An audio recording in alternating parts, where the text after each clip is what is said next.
अस्सलामुअलैकुम दोस्तों, मैं हूं असलम आलम और आप देख रहे हैं गल्फ़ एक्सपर्ट। दोस्तों, आज की वीडियो में कतर के बारे में एक फ्रेश अपडेट शेयर करने वाला हूं, तो इस वीडियो को आखिर तक ज़रूर देखें और अपने दोस्तों के साथ भी शेयर करें।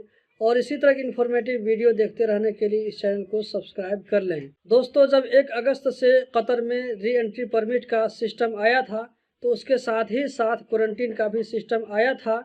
पहली मरतबा ये सिस्टम 15 सितंबर के लिए लागू किया गया था। उसके बाद ये सिस्टम 31 अक्टूबर तक के लिए लागू किया गया, लेकिन अब ये सिस्टम 31 दिसंबर 2020 तक के लिए लागू कर दिया गया है। तो अब इस पीरियड में यानी 31 दिसंबर 2020 तक जो कोई भी कतर जाएगा तो उसको क्वारंटीन सिस्टम को फॉलो करना पड़ेगा, चाहे वो कतरी हो या खारजी हो, इकामा होल्डर हो या वीज़ा होल्डर हो, सबको क्वारंटीन का जो सिस्टम है उसको फॉलो करना पड़ेगा।